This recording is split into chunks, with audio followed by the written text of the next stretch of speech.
Witajcie moi drodzy widzowie, kolejny film z Total War Warhammer 3, a tym razem coś takiego innego niż standardowo. Tu mamy omówienie bety, która dzisiaj oczywiście ruszyła 13 lutego i ta beta ma jakby za zadanie, żebyśmy sobie mogli przetestować różne style gry i zobaczyć, jak komputer gdzieś tam się poprawia. I też z takim feedbackiem dla twórców, żeby też wiedzieli, czy to faktycznie się tam gdzieś poprawiło, czy jednak tak nie do końca. Z takich najważniejszych rzeczy mamy wyszczególnione 3 rzeczy, które gdzieś tam się najbardziej zmieniają. Jest to oczywiście system zapytań, czyli takie poprawki dotyczące zasobu, w jaki sposób reaguje komputer na naszych gdzieś tam agentów, na naszą gdzieś tam armię, co jest dosyć ważne. Kolejną z takich ważnych rzeczy to jest konkretnie agresja komputera przeciwko nam. No bo szczerze powiedziawszy jest duży problem bezczynności tego komputera, który gdzieś tam wędruje po mapie, albo oni się czasem zwieszają też na przykład 5-6 armii w jednym miejscu i on stoi. No i to jest moim zdaniem bardzo ważne. Brakuje mi troszkę w tym, że tutaj właśnie jest jeszcze powiedziany potencjał frakcji, co ma naprawdę bardzo duże znaczenie, bo niektóre frakcje mają jakby taki szablon standardowy i sądzę, że wtedy te frakcje są bardzo łatwe do przewidzenia, ich armie są łatwe do przewidzenia i po prostu każda kampania wygląda bardzo podobnie albo po prostu identycznie względem niektórych frakcji. Więc powiedzmy, że za to też się dosyć porządnie podobno wzięli. Tu mamy też takie dokładniejsze jakby omówienie tego, jak to po prostu wygląda w praktyce. Jeśli chodzi o ten właśnie system zapytań, czyli te pierwsze, no to jest kwestia tego, jak komputer sobie gdzieś tam reaguje, albo po prostu właśnie nie reaguje. Czyli w większości można w skrócie powiedzieć na tej bezczynności, gdzie tak jak mówiłem wcześniej, no komputer często gdzieś tam się wieszał i nie ogarniał w ogóle tematu.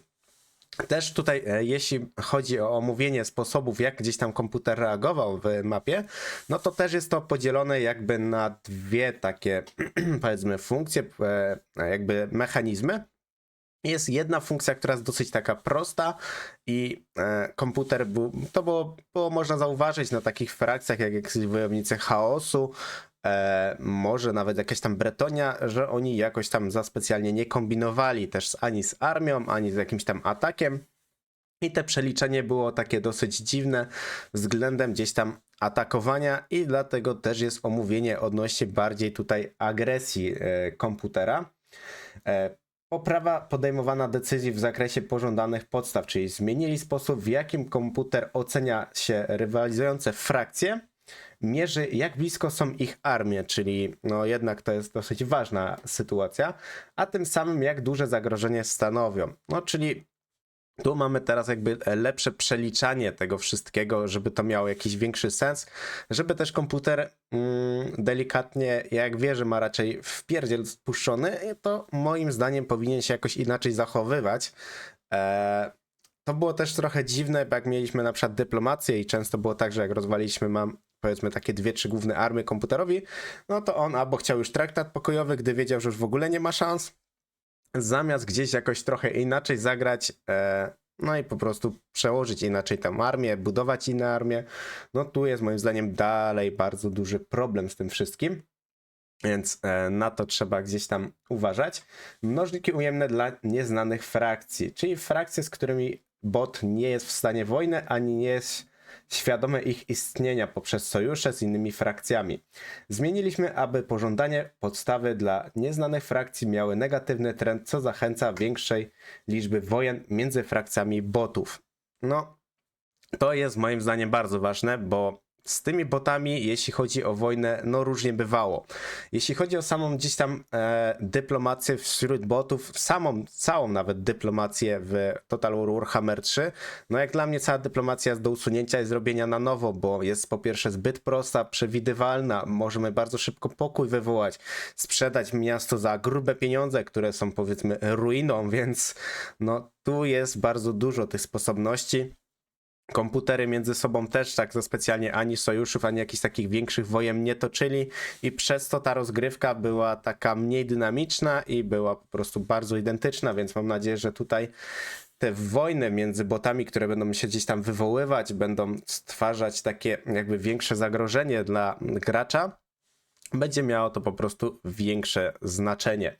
Jeśli chodzi o potencjał frakcji, bo to jest trzecia z takich najważniejszych tutaj rzeczy, kamieniem węgielnym zachowania komputera jest system potencjału frakcji. No, tu jeśli mówimy o potencjale frakcji, no jest dużo frakcji, które idą po prostu jednym torem za każdym razem i w większości się kończy po prostu tak samo. Możemy gdzieś tam nawiązać do wampirów, do orków, no na przykład takiego też Slanesha, no, który wiadomo jest jakiś tam z Norska, no to są frakcje, które gdzieś tam mają jeden swój szablon i w sumie non-stop się go trzymają i tam potencjały są zdecydowanie niewykorzystane, choć taki Slanesh to akurat na automacie w przeliczeniu ma zawsze przesrane, no ale niestety tak to troszkę wygląda.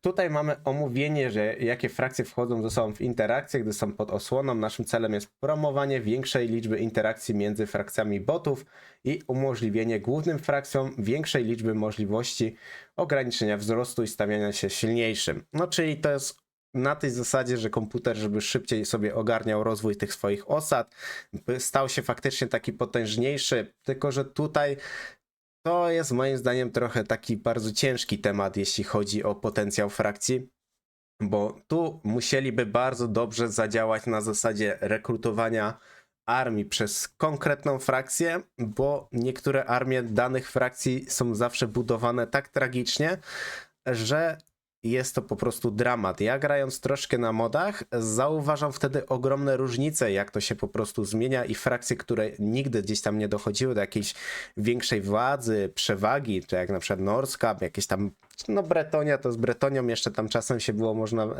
mogło się zdarzyć, ale na przykład wampiry, które też raczej są dosyć szybko tłamszone, wojownicy chaosu, którzy też za specjalnie sobie nie radzą, no tych frakcji jest dosyć sporo i no tutaj mamy też wymienione 5 takich gdzieś tam najważniejszych zasad, które powinny jakby coś powiedzmy zmienić.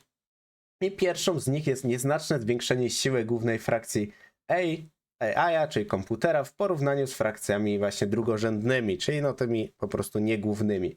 Nieznaczne zwiększenie wagi potencjału frakcji w obliczeniach automatycznego rozstrzygnięcia. To jest dla mnie bardzo ciekawa sytuacja, no bo to automatyczne przeliczenie, no skaweni są takim idealnym porównaniem, gdzie armia strzelców, której w standardowej bitwie raczej mała szansa, żebyście wygrali, no tam niestety zdecydowanie miażdżą to wszystko.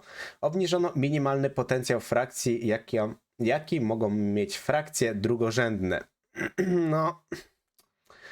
No z tym powiem szczerze, no zobaczymy jak to będzie gdzieś tam wyglądało. Kolejne to mamy umiarkowanie, zwiększony maksymalny bonus potencjału dla frakcji pod osłoną. Pozwala to frakcjom o wyższym potencjale pokonywać i szybciej podbijać frakcje o niższym potencjale. No czyli frakcje, które gdzieś tam, szczerze powiedziawszy w skrócie można powiedzieć, co zawsze sobie szybko radziły, no będą moim zdaniem sobie radziły jeszcze szybciej, więc oczywiście jakąś kampanię będziemy musieli odpalić i faktycznie to przetestować, bo jeśli chodzi o tą betę, jest ona dostępna tylko przez 2 tygodnie do 26 lutego, więc tamtego czasu jest troszkę ograniczone. Więc też wiadomo, że nie wiadomo ile tego się nie wytestuje. Niewielkie zwiększenie podstawowego potencjału frakcji dla wszystkich frakcji na wszystkich poziomach trudności. No to mam nadzieję, że będzie odczuwalne, że każdy poziom trudności faktycznie dostanie tego boosta i będziemy mieli jakieś takie większe zagrożenie. Dla mnie z takich najważniejszych rzeczy, za co na pewno też się powinni zabrać, to jest zdecydowanie magia i sama dyplomacja. To jest moim zdaniem bardzo ważna rzecz i no nie oszukujmy się, no dyplomacja w tej grze jest po prostu zbyt prosta, zbyt przewidywalna, a to jest duży problem. Zobaczymy też, jak to będzie w praktyce wyglądało. Oczywiście dajcie znać, co o tym myślicie. Moim zdaniem jest to dobry krok. Oczywiście to, że teraz są wypuszczane takie łatki, bo też ma się zmienić przecież launcher, no to gdzieś tam powiedzmy ich pochłania, więc najbliższe pewnie jakieś DLC obstawiałbym raczej dopiero koło czerwca. Oczywiście jeśli chodzi o DLC, bo też mam jakieś tam spostrzeżenia i też powiedzmy faworytów, którzy raczej jest w dużej szansie, że jednak to będzie DLC o tych tam 3 frakcjach, które gdzieś tam mam w głowie. Dzięki za oglądanie i do następnego. Bawcie się dobrze na testach. Cześć, cześć, cześć!